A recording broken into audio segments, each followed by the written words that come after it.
Jason man, you show us how. Well, get those live vests zipped and clipped, strap down those rods, and stash those tackle bags because we are going fishing. Hello, everybody. Welcome to the Bass 2 Anglers podcast. Thanks for being with us. If you are new here, please remember to subscribe to our channel and leave us a comment if you're so inclined. Today, we've got Major League Fishing pro Jacopo Gallelli on our podcast, and we're going to talk to him about his journey, what it takes to compete on the tour, and of course, his great win on the Potomac River. But first, I had a chance to speak with John Cox this morning. He's pre-fishing for the BASS Elite Series event at Lake Champlain. Many of you know that because Cox fished in the Major League Fishing Bass Pro Tour event this last week on the St. Lawrence River, he violated the off-limits period for the BASS Elite Series event. The Major League Fishing event took place within the 30-day off-limits period, which is a violation of BASS Elite Series rules. Cox had asked for permission to fish the Bass Pro Tour event and had been waiting to hear a decision on his appeal. Well, that decision has been made, and Cox has been disqualified from the BASS Elite Series event taking place at the St. Lawrence River in a couple of weeks. This decision doesn't just disqualify Cox from the St. Lawrence River event, it also means he will not have enough points to qualify for the 2022 Bassmaster Classic. While the Bass 2 Anglers podcast is all about seeing as many anglers fish as many events as possible, we understand that a rule is still a rule. The schedules have been set for a long time. There are only so many dates available for these organizations to have their events. But let's not lose sight of the fact that it is the anglers, not the organizations, that drive this sport. Let's try to make sure that these kind of scheduling conflicts don't happen in the future.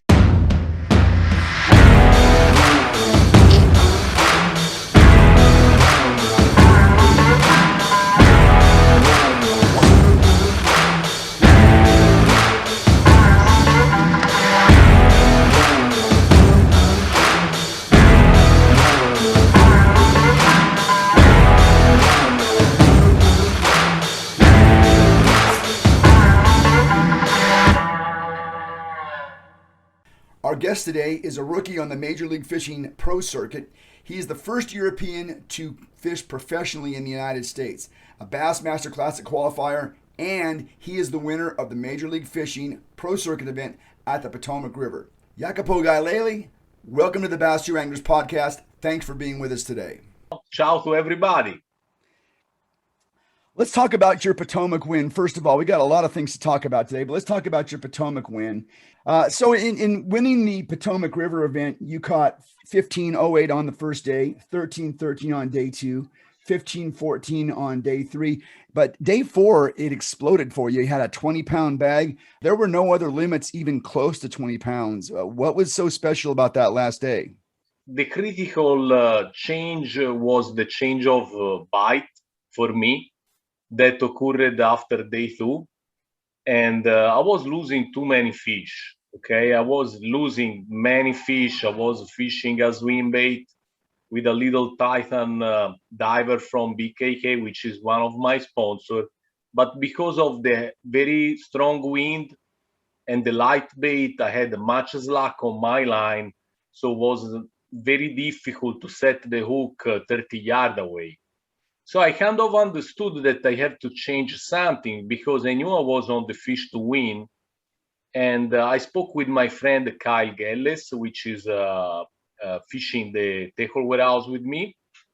And he told me, before the weigh-in of day 2, he told me, my friend, you better throw a chatterbait in this color because today they were crushing it. So I had already the thing of changing something in my mind because you cannot lose like 10 fish a day in a tournament of this level.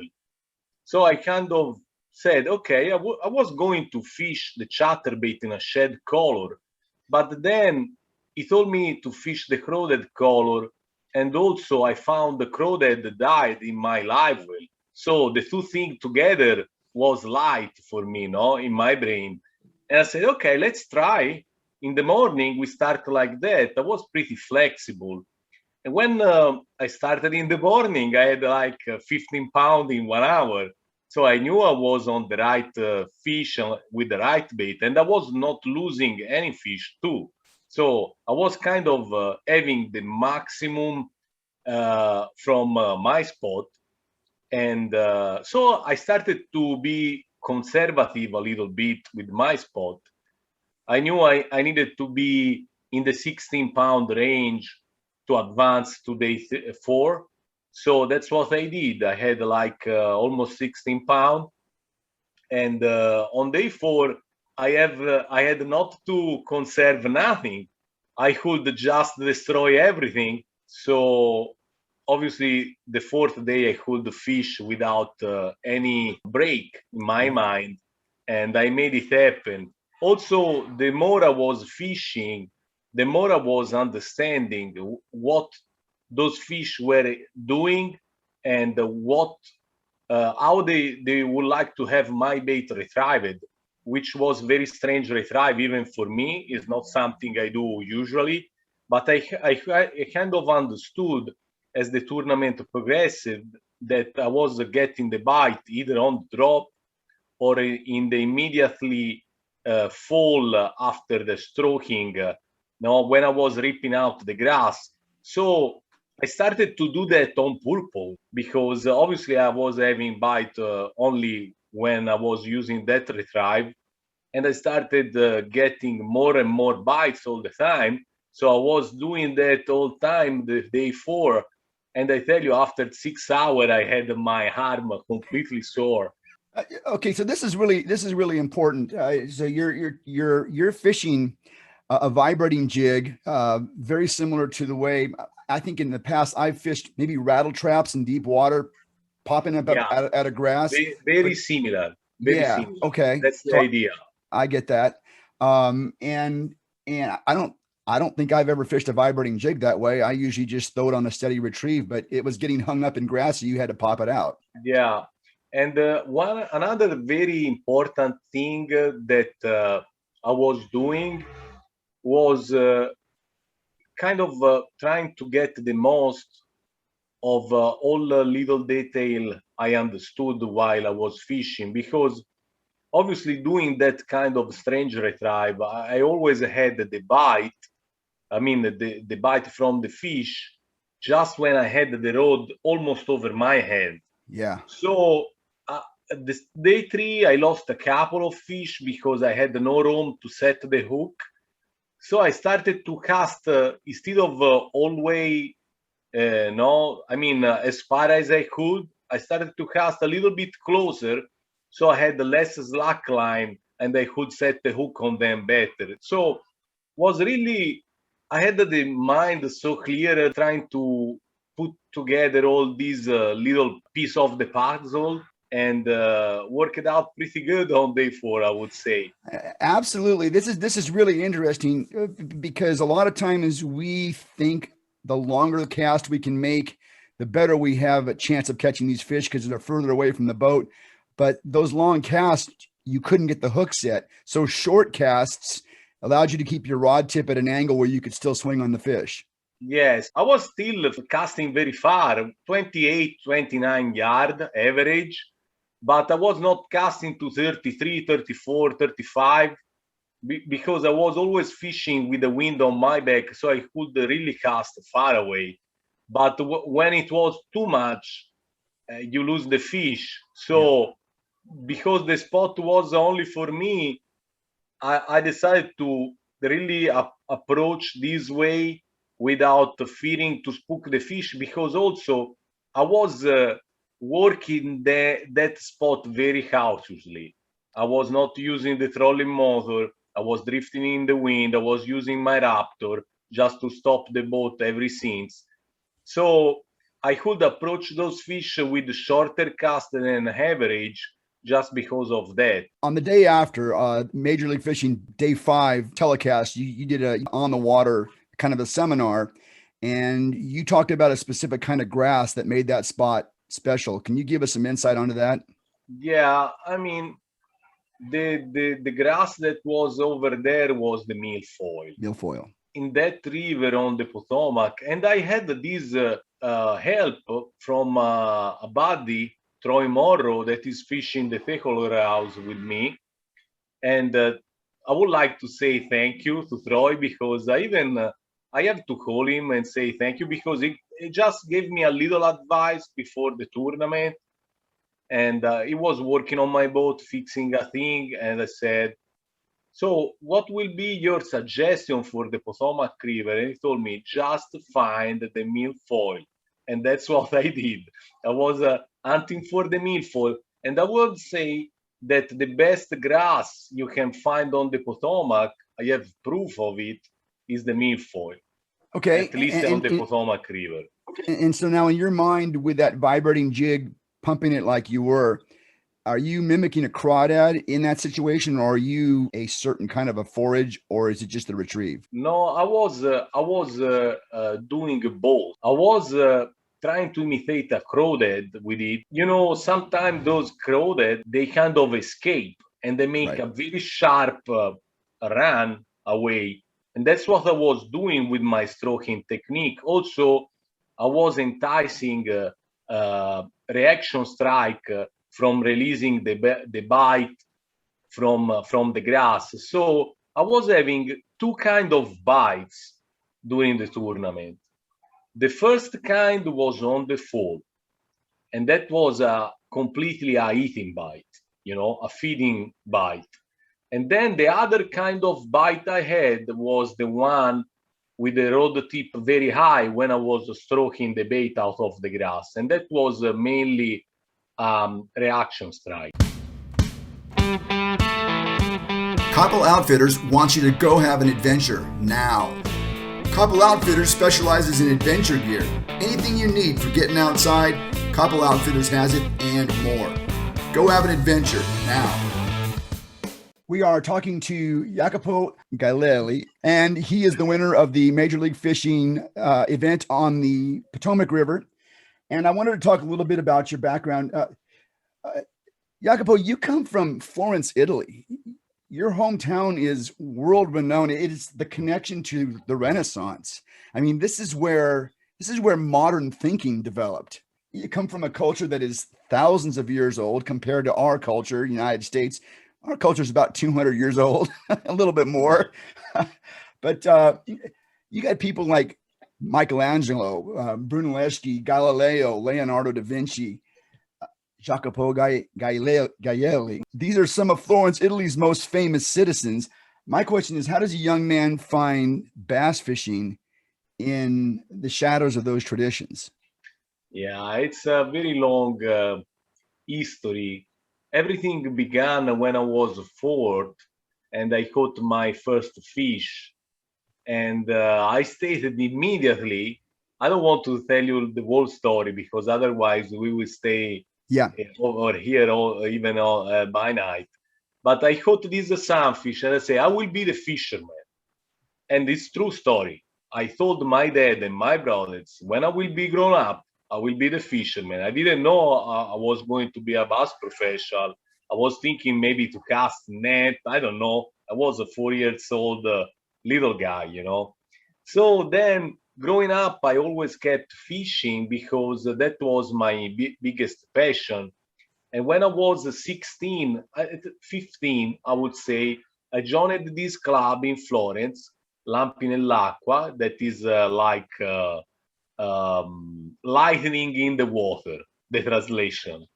And everybody was laughing at me because I would like to compete and one day to be a bass professional. That's when I started thinking, when I was 16 years old.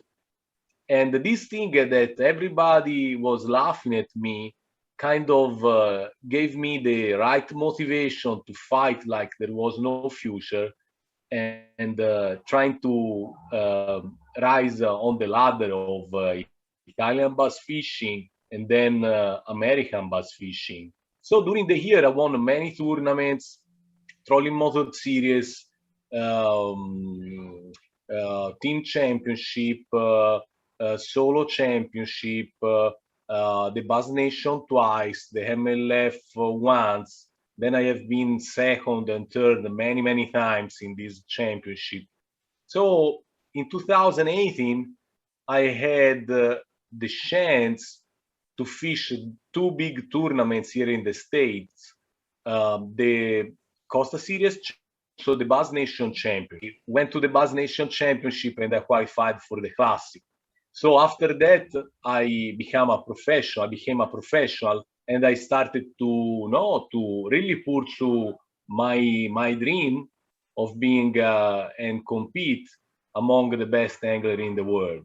Are there Italian companies that would see value in you coming to the United States and in conquering the Yes, tours? I lost my only big Italian sponsor last year. They didn't believe in me. Most probably, they decided to invest in another professional that is fishing the Elite Series.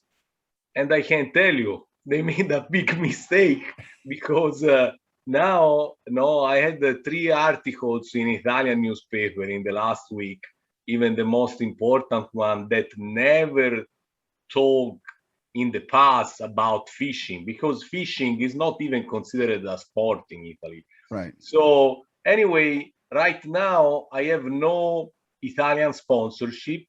I have European sponsorship because I am sponsored by Rapala, Yeah. which is obviously a European company, even if it is worldwide. And with them, I joined also Suffix, which is part of their family, and 13 Fishing too. So those are some of my most important sponsors. Then I have a BKK from China, which is a very big company of hooks that I can't say that is coming to the US. Now we can tell that. Also thanks to my job over here. So they will be present at the next ICAST. And we are developing a lot of product with my ideas for them. Also a new rig that will come up pretty soon. I cannot tell you what, but there are few things that I learned in Italy and in Europe that I think that all the American guy can be happy about using them. Yeah, that was going to be one of my next questions. I wanted to hear more about BKK. This is a company I'm assuming they're your title sponsors now. Yeah, it's my main sponsor, and then I have Humminbird, Minn Kota, Oakley sunglasses. I have a lot of a bevy of sponsor, luckily, but not. I mean, my main sponsor is BKK right now.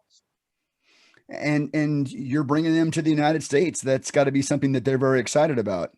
Yeah, yeah. I mean, we found each other. I mean, they needed a flag, and that's what I am for them for sure. And I needed a big sponsor that really believe in my ability and also in my skill of development, because I can do a lot. I can do really a lot in the development because in Italy I was before a guide, then I was a manager in fishing shop for about 10 years in different shops in Italy, the most important in Italy. So I know a lot of techniques, a lot of little tricks, and I really follow the Japanese market a lot, also with the American market. So I have a lot of understanding and a lot of ability in the development. Maybe I am more a developer than a good angler, I would say. So this is a business. Some of the best fishermen in the world aren't very good with the business end of this industry, and you have to be good with that in order to survive. So it sounds like you have a lot of that together. I wanted to ask you about the BKK sponsored full length movie that I watched earlier this morning about your quest to become a pro in the United States. It's called A Bass Angling Life. I want to know, who did they get to play the young Jacopo? I don't know. He's a friend of my video maker, but he's just looking like me when I was a kid. I had a long hair, no, not like now. So that little kid really resembled me very well. For folks, if you're not sure what we're talking about, you got to look it up on YouTube. It is called A Bass Angling Life. It is basically Jacopo's story of how he came to the United States and how he got into this. It's a lot of fun. It's only about 25 minutes long, and it's a pretty good movie. I wanted to ask you that the pandemic has made it pretty hard for everybody, but for someone trying to get home out of the country, it's especially been difficult. Tell us about your attempts to try to get home and visit your loved ones. Has that happened I yet? mean, has been an incredible story. I mean, last year I was stuck before over here and then back home, like 5 months over here and 3 months back home.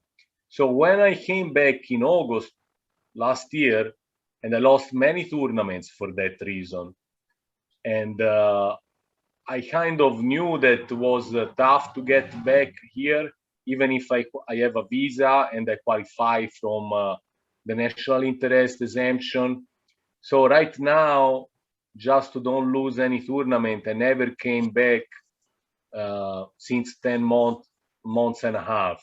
So it's pretty tough, but I am happy because this long difficult time was needed to achieve no one of the most important step of my fishing career. And I was talking with Takahiro, which is not only my fishing hero, but is a big inspiration and also a friend. Yeah. And he told me that, Jacopo, you need to win one. That's the deal. You need to win one, and then everything will be easier. So now I did it. So I'm waiting. I'm Waiting for it to get easier. Yeah. Yeah, for the moment it's tough, like before, but we will see what happened then.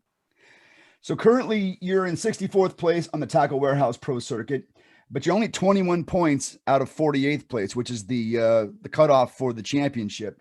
You've got one event left on the St. Lawrence River. Yeah. Have you got a flogger yet? No, it will be not a spawning game over there. Okay. I don't think so. Not in that tournament. Those fish are spawning big time right now, but in 3 weeks we'll be done. So I know I didn't get the flogger. I mean, I like to try, and this is one of my skills, always to don't think I fish my strength. My strength. I fish whatever. I can fish everything. So I'm not a power fisherman. I'm not a finesse fisherman. I can do it all. So I never fished a flogger, but if I think is the deal, I will learn about it. I tell you what. But not this time. Next year, I will probably spend some time with it in June or July. But right now, I don't think it's the game. And I have been now like 7-8 days fishing on the St. Lawrence because obviously I really want to do the championship. This is one of my goals for the season. So I'm trying to make it happen over there. It was really interesting to watch the Bass Pro Tour last week with those guys using those things, catching fish like a keeper fish every 10 minutes. That was intense. Yeah, I think so. I was wondering if they could catch the same fish multiple times. What do you think? Well, I mean, how many times have we hooked fish off a bed, missed him, he got off, and he goes right back, and we can go back and catch him? So I think you got a point there, and I didn't hear about that happening, but it makes you wonder, what do you got going the rest of the season? So we've got one more pro circuit event, and hopefully a championship in August. You got some Toyota Series events, other things going on. So right now I am on Champlain. That's my little cabin where you see what you see on my back on the beautiful Lake Champlain. So I have the Northern series of the Toyota series. Then I have the Bassmaster Opens. So I have Lake Smith and then Grand Lake in October. Then possibly Lake Normal if they allow me to fish it, because I still wait for a confirmation, always in the Bassmaster Open. And then I'm fishing, more important than everything, I'm fishing the Bass Pro Tour on Lake Champlain in August. because I got invited for that. That's right. I'd forgotten about that. That is going to be an interesting. Have you ever competed in that format before? No, and I tell you, I still have to learn all the rules. So I just checked with Aaron, which is the tournament director, if I could fish over here and fish the Toyota Series. He allowed me to do so. So just cannot speak with anybody. So I am already on no info rule, which for the Toyota Series you can have info. So basically, I'm not having info, and which I usually don't have because I don't know anybody, honestly. So I don't have the friend that live on the lake. So anyway, that's what I'm doing. And then hopefully another thing that I hopefully will do is the championship of the Toyota Series, Yes. which is on Pickwick in the best time of the year for me. So hopefully I can get there. That's where I qualified for the Classic back in 2018. So, I think I know how to fish in that period of the year. Well, outstanding. Thank you so much for spending your time with us today. Best of luck to you down the road, and we'll keep an eye on you, see how you're doing. Okay, thank you very much, Kit. It was my pleasure speaking with you. And I hope that we will talk soon about something else, okay? Absolutely. Absolutely.